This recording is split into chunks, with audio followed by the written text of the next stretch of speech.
राधा बस रोए चली जा रही थी। उसके आंसू रुकने का नाम नहीं ले रहे थे। वो अपनी माँ से बार बार एक ही बात कह रही थी, मुझे बदनाम कर उसे क्या मिला? सिर्फ उसे डाइवोर्स तलाक आसानी से मिल जाए। उसने मेरा नाम गैर मर्दों के साथ जोड़ दिया, मेरी जिंदगी नरक बना दी।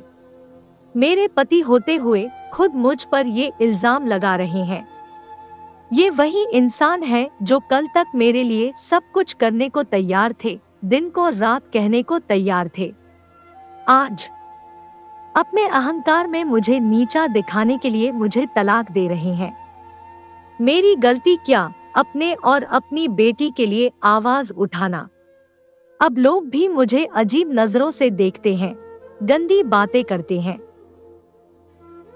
रास्ते पर चलना मुश्किल हो गया है। सहेलियों ने भी मुंह फेर लिया, बस कुछ ही मुझे समझती है और मेरे साथ है। माँ, आपका भाई बहन का साथ और बेटी का प्यार साथ मेरा हौसला बढ़ाता है। मैंने भी फैसला कर लिया है, मैं लोगों के तानों से, बदनामी से डरूंगी ना, ही झुकूंगी ना रुकूंगी। अपने आत्मसम्मान और हक के लिए बिना थके लड़ूंगी लोगों से, उस इंसान से जिसमें इंसानियत ही नहीं रही।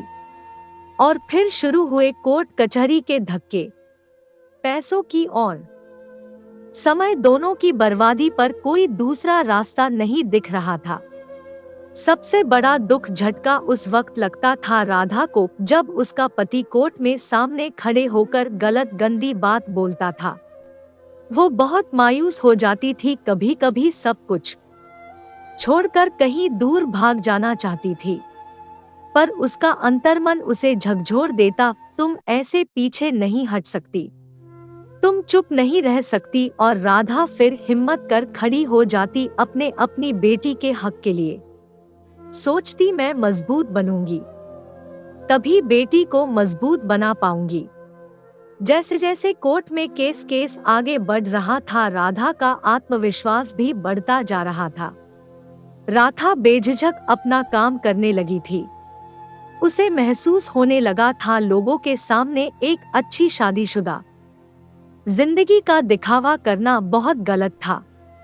अगर उसने कुछ लोगों को भी सही बात बताई होती, अपनी परेशानियां बताई होती, तो आज ये दिन ना देखना पड़ता। लोग उसकी मुश्किलों को समझते। खैर, जो होना था हो गया, सोचकर राधा ने ठंडी सांस ली। अब वो खुलकर जिएगी अपनी जिंदगी। उधर राधा के पति को भी एहसास हो गया था, उसने राधा पर झूठे इल्जाम लगा मुसीबत मोल ले ली है। उसने तो सोचा था राधा जैसी समाज में एक अच्छी जिंदगी जीने का दिखावा करने वाली औरत मुंह बंद कर चुपचाप घर में बैठ जाएगी, पर हुआ सब कुछ उल्टा। राधा ने तो घरेलू हिंसा की सच्चाई सबके सामने लाकर रख दी थी। कुछ सबूत भी जुटा लिए थे राधा ने। वो अब अपनी बेटी के साथ जीना सीख गई थी। उसके घरवाले भी पूरा साथ देते थे उसका। तभी एक दिन दरवाजे की घंटी बजी। राधा ने भी सोचा, कौन हो सकता है इस वक्त। जब देखा तो वो अचंभित रह गई। दरवाजे पर उसका पति खड़ा था। उसने राधा से पूछा, अंदर आ जाओ। राधा ने कुछ सोच हाँ बोल उसे अंदर आने दिया और पूछा, अब क्यों आए हो? वो बोला, मुझे माफ कर दो, मुझसे गलती हो गई और घर वापस चलो। मैं तुम्हारे और अपनी बेटी के बिना नहीं रह सकता। अचानक आए इस बदलाव से राधा सोच में पड़ गई थी। वो कुछ समझ नहीं पा रही थी, पर उसका पति केस वापस ले साथ में सुखी जीवन बिताने की बात कर रहा था। उसने राधा से कहा, चाहो तो थोड़ा सोचकर जवाब देना, पर राधा का जवाब तो तैयार था। उसने साथ जाने से मना कर दिया और बेटी ने भी बोल दिया, मैं मम्मी के साथ ही रहूंगी।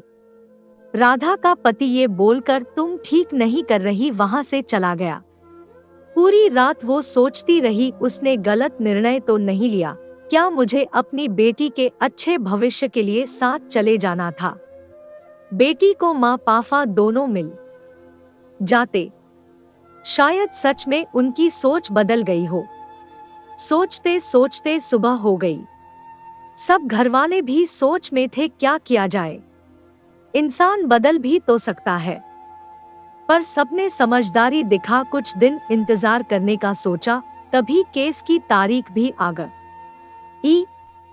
राधा ने सोचा था आज के पति के व्यवहार से पक्का निर्णय ले लेगी, और जो हुआ सोच से बाहर था।